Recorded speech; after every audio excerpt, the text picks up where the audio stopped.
Petru, everyone.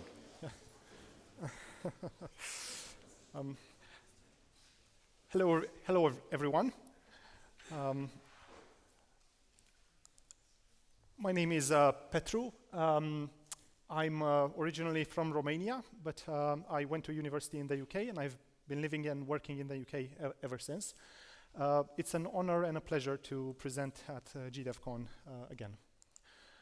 This presentation will describe what errors are and why they are a useful language feature, the two error categories in a GUI application, several error handling tips, several LabVIEW Idea Exchange ideas on how error handling can be improved in the future, and a collection of resources related to errors and error handling at the very end.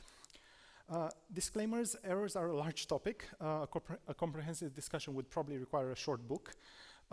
This presentation consists of some facts and opinions, but of course is not a comprehensive guide.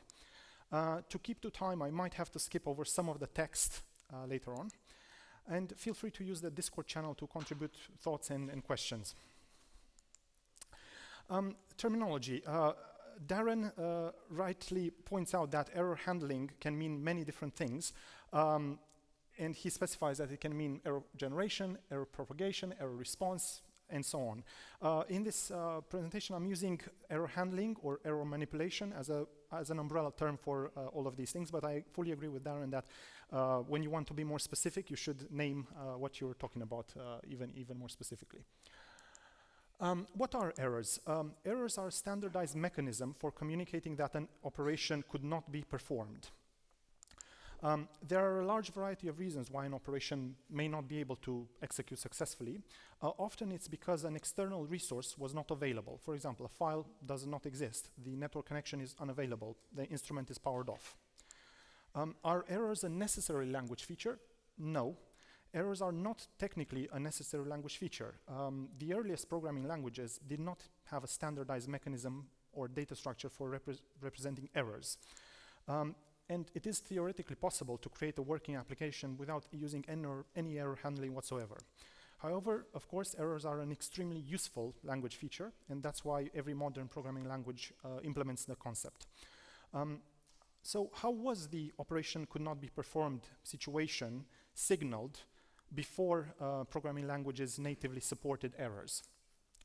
Simply by using the primitive data types, such as outputting a Boolean, outputting an integer, a return code, and or outputting a string, an explanatory message. In LabVIEW, this could look like something like this. So you could output a string, a Boolean, you could output a return code, an integer, or a message, or a combination of two or all three of these techniques. In early programming languages, this of course led to inconsistent representation between different functions within a code base and very inconsistent representation across different code bases created by different people. Detecting and handling this situation required a variety of coding patterns that were specific to the way that the situation was represented via the Boolean, via the error code, and so on. A better way was needed. In LabVIEW, this is the error cluster and the error wire. So compare what we've just seen with using just the error wire that we all know and love. This allows us to handle the error situation in a convenient and standard way that we're all familiar with. Instead of having to maybe have case structures here that are driven by Booleans, integers, or so on, we always know that we can handle errors by placing our case structure on the error wire. The error cluster and the error wire are the standardized way of reporting errors in LabVIEW, reporting that something went wrong. And the error-driven case structure represents a standardized way of handling when something went wrong. Programmers can instantly understand this intent here because we've seen it 1,000 times. We can then clearly separate the happy case, which is when no error happens, when the function executes correctly, which is the other case of this case structure, from the unhappy case. So let's just think for a second that the operation could not be performed situations, for example, file does not exist, would occur equally often regardless of whether the language supports an official error mechanism or not. What I mean by that, not having an official error mechanism would make matters even worse. The error cluster is not the bad guy. It is simply a messenger that something has gone wrong. And that thing would have gone wrong regardless of whether you were using error wires, or integers, booleans, and so on. Since I realized this, I experienced a short moment of gratefulness whenever I encounter an error. Well, I'm glad that this undesirable situation was at least reported in a useful and standard way. Okay, let's transition from the theory to practice. Let's discuss some tips. Tip number 1, rely solely on the error out terminal to indicate that the operation could not be performed. What I mean by this, these are bad examples where we are using the Boolean to indicate whether the operation was successful or not, or whether we are using Boolean and error output to indicate that. No, what we should do is use only the error output, like in the primitives that we all know and love. Most of them do this. So you notice they don't have any Boolean to tell you that the operation was successful or not. This Boolean tells you something else. So you rely entirely on the error wire to tell you whether you were successful or not. Tip number 2, if an operation is guaranteed to run to completion, it is usually best to omit error in and error out terminals. There's no point for including the mechanism for reporting something went wrong when something cannot go wrong. For example, in this situation, we have a simple mathematical operation. This cannot generate an error. Therefore, do not put error in and out. No need for that. Simply do this. You may wish to include error in and out terminals to skip execution if an error occurred upstream. So you kind of disable the contents of the sub-VI if something bad happened upstream. This is useful only if the VI execution time is large, perhaps more than 100 milliseconds, perhaps more than a second. There is no need to skip execution of VIs that execute virtually instantly, like this VI. This probably takes microseconds. There's no need to worry about skipping it in case something else went wrong beforehand. Did I forget square root? Sorry about that. Yeah, there is a bug in the code, but it's not an error. Yeah, I forgot the square root. Thanks, Weavy. Thank you. Yes. This is why documentation can lie. Yeah, absolutely. Documentation can lie. Absolutely, absolutely. Yeah. No, my fault. I prototyped it quickly, and so yeah. So avoid using the error in and out terminals solely for the purpose of facilitating execution order in the calling VI. We've all done this. It's like, I need to call this sub-VI in a sequence, but it doesn't really need error in and out, but I'll put it in just so I can wire it in properly. No, do something else. Perhaps use the synchronized data flow Vim that came in the last few versions, I think 4 years ago, or use a flat sequence structure instead. Just be more explicit that that's your intent. It has nothing to do with signaling that an error occurred. Tip number 3. If the VI uses error in and out terminals, use the standard 4x2x2x4 connector pane pattern that we all know and love. If it doesn't, use whichever connector pane suits best, like we see here. So we use a custom connector pane that suits the functionality of the function. If this used error in and out, then I would have used the regular standard pattern. Therefore, that way the errors align in a nice wire in the caller VI. Okay, there are 2 categories of errors in GUI applications. Category number 1, errors that can occur whether the application contains a bug or not. What do I mean by that? These errors are always generated by interaction with external resources. An external resource is anything that is outside of the control of the application. For example, files, network connections, physical instruments. These errors, we can refer to them as externally generated errors. These errors were defined by the programmers that created the drivers or the API that access these resources. Externally generated errors can traverse multiple driver levels or API levels before they reach our application, before they reach our top-level application. Externally generated errors are, in a sense, expected. it is to be expected that an external resource may not be available, and that can change as your application is running. Something might have been available a millisecond ago, and it's not available anymore. You need to always expect that your external resource might not be there for you. Category number 2, errors that can occur only if the application contains a bug. These are known as sanity checks or assertions. These errors are defined by the programmers who create the GUI application, the top-level application, so usually ourselves. Sanity check errors are, in a sense, unexpected because, by definition, they appear only if there is a bug in the code. But at the same time, you kind of expect them to happen sometimes because you know you will have some bugs. So, yeah, they're expected and unexpected at the same time, in a way. But kind of a philosophical point is that every error originates because a program defined this behavior. Errors do not magically appear at random. No, when you get a DACMX error, when you get a TCP connection error, it's because the programmer who created that function thought it to be a good idea to give you that error message at that moment in time in that specific situation. Errors are created intentionally with the purpose of conveying information to the calling layer. In other words, every error originates inside an if-else statement. You know, the programmer of the driver said, you know what, I'm going to check for this condition. If this condition is true, I'm going to execute correctly. If it's false, I'm going to throw a message to the calling layer and let the caller know of what has happened. So category 1, externally generated errors.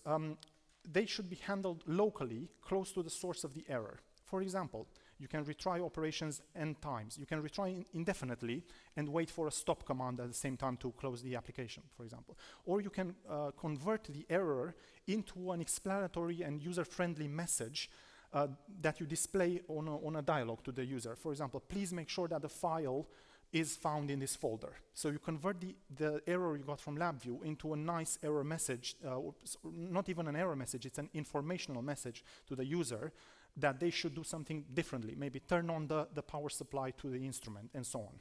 So that's how you locally handle externally generated errors. Tip number 5, see this PDF for several examples of handling errors locally. I don't think it's a comprehensive guide, but it's a good start.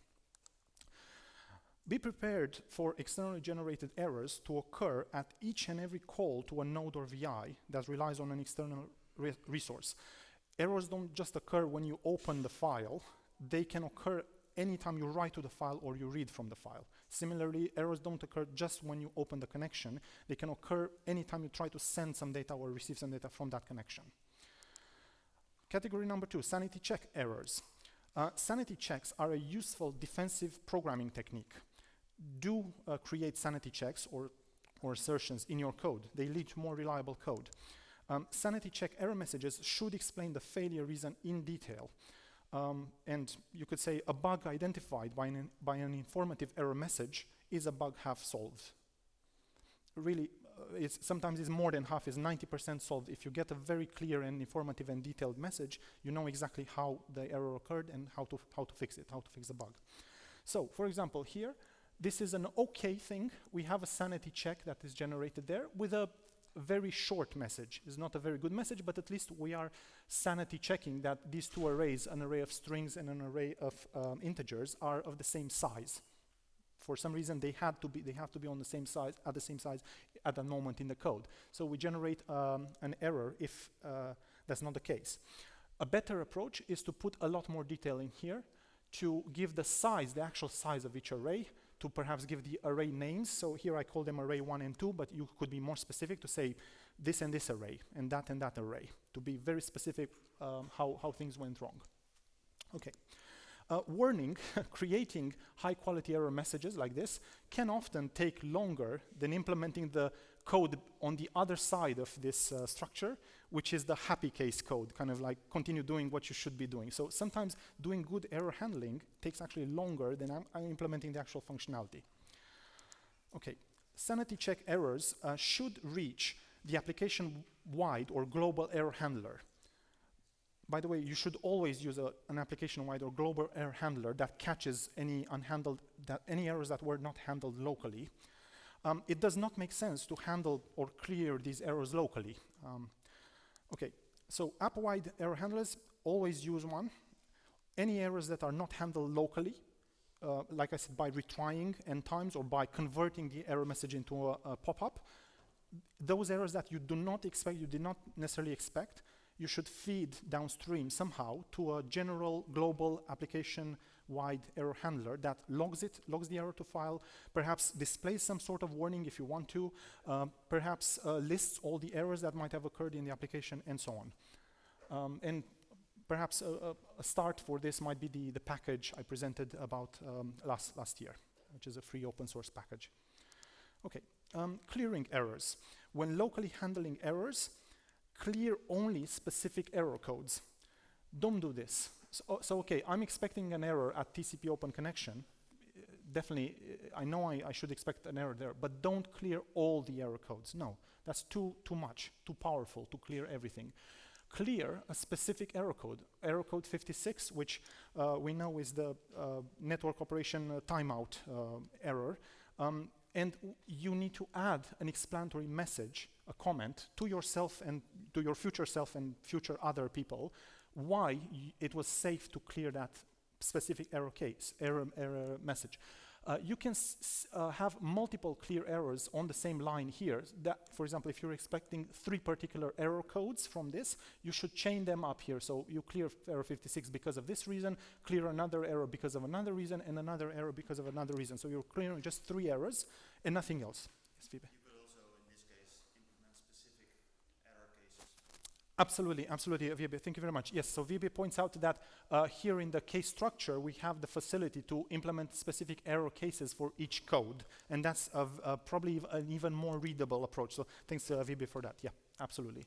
But the point is, do not clear everything. Clear things that are very specific and put a message why that's safe to do, why it makes sense to clear that error.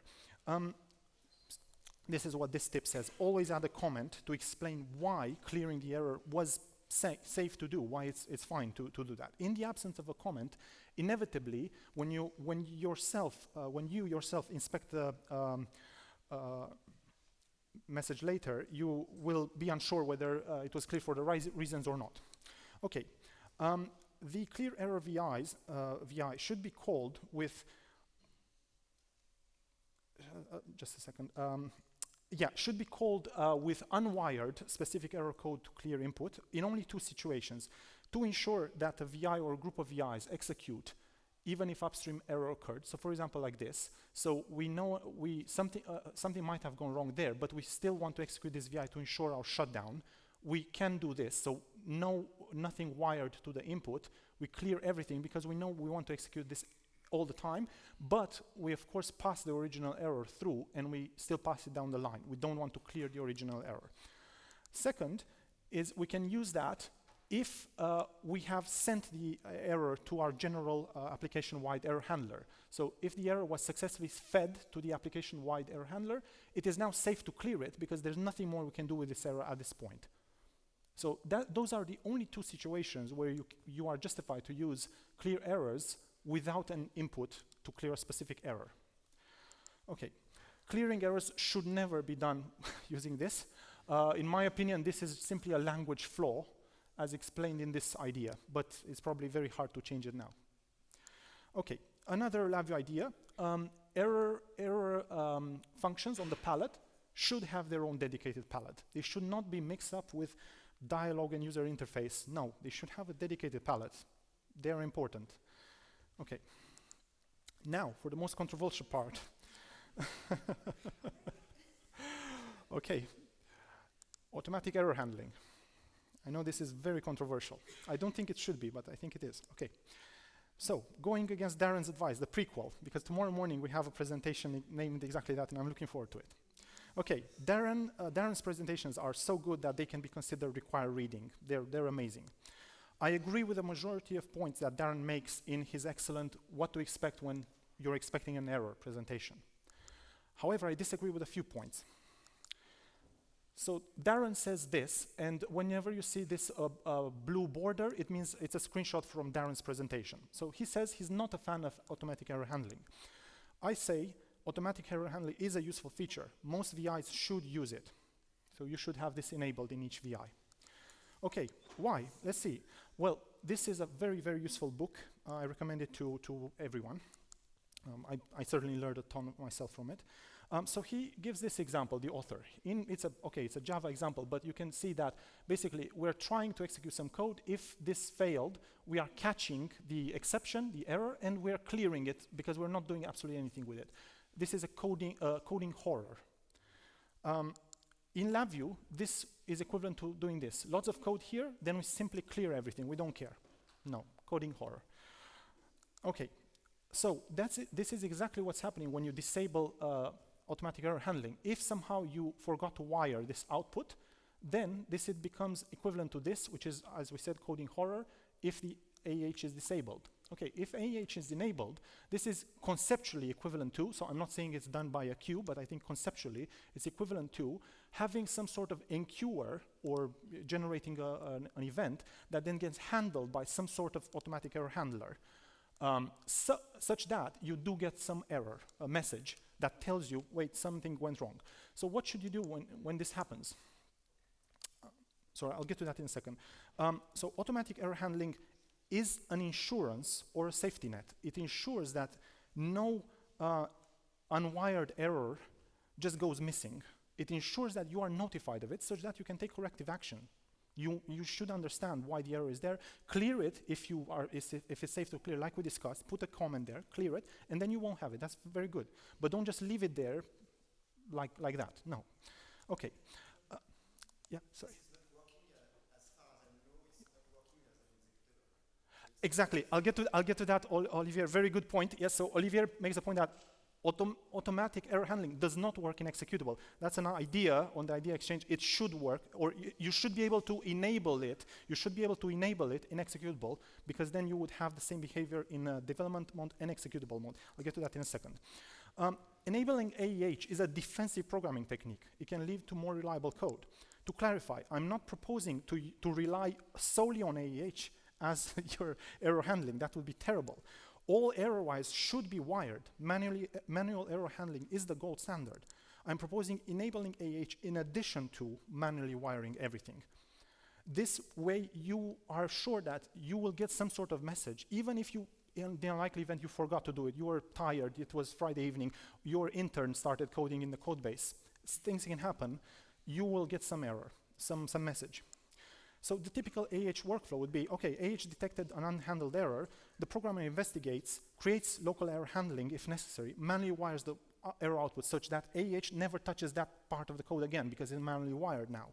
3 months later, you might get another error message that you didn't expect. You do the same thing and you clear it. Okay, so analogies. AH is similar to a spell checker in a text editor. Disabling AH is similar to disabling the spell checker. It is wise to leave the spell checker enabled, even if your document currently contains no misspelled words, as in kind of contains all your wires are wired. The next sentence you write, i.e. the next VI you write, may contain a spelling error, and you want it to notify you of that. And you can write a perfectly good book without a spell checker. Similar, AEH is similar to a car dashboard warning light. Disabling it would be equivalent to disabling the mechanism that can warn you in the dashboard of the car. The car may be in perfect working order now, but it's still wise to leave it enabled just in case something goes wrong down the line. And yes, you can drive hundreds of thousands of miles without having this functionality. Okay, so automatic error handling is an advisor that sits out of your way most of the time. It only becomes active when it has something to tell you, and then you go and fix it. Enabling AH does not take anything away. It doesn't give anything bad to your code. It's just there sitting, protecting you from unexpected things that you forgot to wire. Okay, is there any valid reason to disable AH? Yes. I think when looking to achieve the absolute maximum performance in a VI, you could turn it off because, of course, there is some sort of burden associated with it. We don't know how much. Anecdotally, it's virtually instant, so I've never seen any difference in my code base by enabling or disabling it. It would be interesting to have some benchmarks on that. We've talked about this. What should you do if you encounter an error message? Investigate it, decide what to do with the error, put a comment if it's safe to clear it, and then move on. Okay. Can AH be even better? Yes, by implementing the following ideas. So there are 4 ideas. Unfortunately, I think I'm running out of time, so I'm just listing them here. Of course, you can go to the links. All the links are there. So there's 4 ideas there. LabVIEW is the only programming language that I'm aware of whose default error handling in development mode is different than the default error behavior in exe mode. Why should they be different? Which is what Olivier just said. AEH is not available in executables at the moment, and I think it should be. And this is the idea. This is the idea here, to honor each VI's AEH setting, even in exe. Maybe you want that. Maybe you want your users to notify you of that. You can still turn it completely off. I'm not saying to have it on. To have the option to turn it on and off. Okay. But I don't need AEH. I wire all my error out terminals. Very good. That's the best practice. Continue doing it and enable AEH. I use a VI analyzer test to detect any locations where error out is unwired. Very good. It's a best practice. Continue doing it and turn on AEH. Another screenshot from Darren's presentation. If you know a function can't reasonably error out, don't wire its error output. If a node has an error out terminal, you must assume that it can and it will generate errors. There is no way of knowing which errors a node can produce. Maybe you have just been lucky. Yes, maybe you've used it for 25 years. That's not, I'm not saying, yeah, maybe it's very unlikely you're getting an error there, but it's possible. We simply don't know which errors can be produced by which nodes. There's no information to allow us to know that in the detail help or anywhere else. That's why this idea asks for that. It would be great if the detail help would tell us, by the way, this node can produce error X, Y, and Z. That would be fantastic, because then you have an idea of what to expect. Okay, another quote from the presentation. Why are the error terminals you care about? Ignore the ones you don't. If an error can safely be ignored, you must document it in the code using the technique we've just discussed. You must leave a note there why it's safe to clear.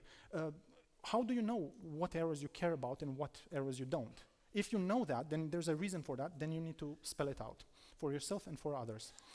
Okay, basically, in my opinion, this cartoon summarizes the situation a bit. So this is AEH. Yeah, yeah, yeah. So yeah, I think it's just trying to help us. That's it. It's just trying to help us. It's not doing anything bad to our code. Okay. Okay, now moving on from AH and getting to the end of the presentation. So, are there some improvements to the LabVIEW error system in general? Should the LabVIEW error wire become an object, or even better, a collection of objects? Yes, this would be a major improvement. See the following excellent discussion started around NI Week 2009. This very old discussion and very good discussion. You can find out these 2 links. And yeah, Chris Ralph did a great presentation that is available on YouTube on this. Another improvement, potentially. Are there differences between errors in LabVIEW or in other languages? The purpose of errors is the same. But the standardized mechanism is different. In most programming languages nowadays, they have what's called exceptions. Exceptions are their mechanism of communicating errors, just like the error wire is our mechanism. See the following presentation, excellent presentation from the CLA Summit 2010 that discusses an excellent design of how exceptions could be implemented in LabVIEW, and the try-catch finally structure could be implemented in LabVIEW, and that would be a great improvement as well. So that's the final slide. These are some of the resources that you might find useful. Thank you so much. And if there are any questions, I'll take a few now. And in the Discord later, I'll definitely answer all the questions. Thank you. Something for Bill there. Thank you very much.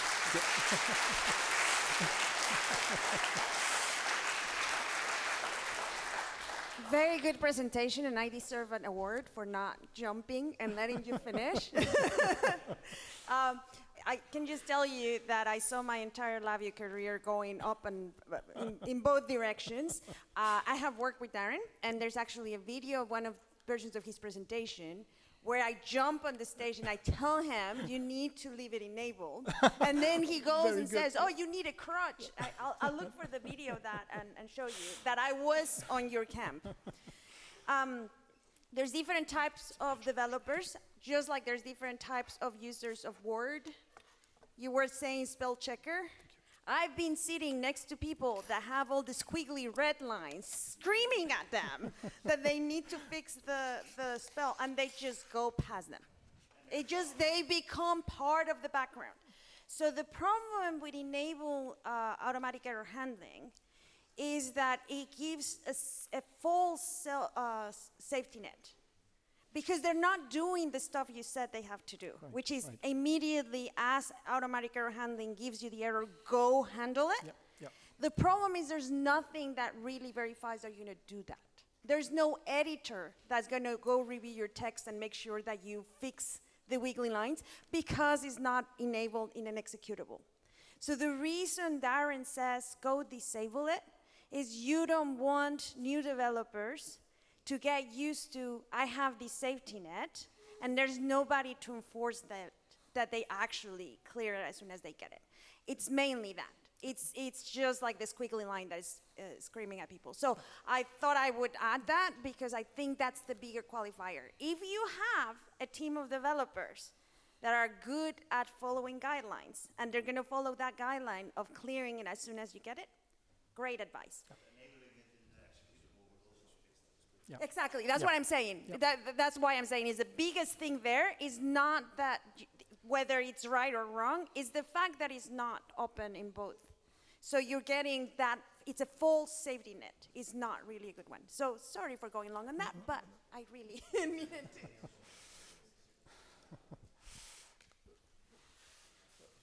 I completely agree, actually. If you disable automatic error handling, you shoot yourself in the leg. Better shoot new developer who doesn't care about errors. So, but I want to add a little bit. There is one pitfall here. It is error-driven logic. When we, for example, when we take producing consumer pattern template, so we know everybody know standard template from LabVIEW. We stop one loop by killing error in killing queue in another loop. Unfortunately, it must be done only locally. When we start to use this logic out of the source of killing the reference, for example, queue, so we are in very bad architecture. We cannot trace why do we stop our program. What did stop our program? And this is, I think it's always must be mentioned.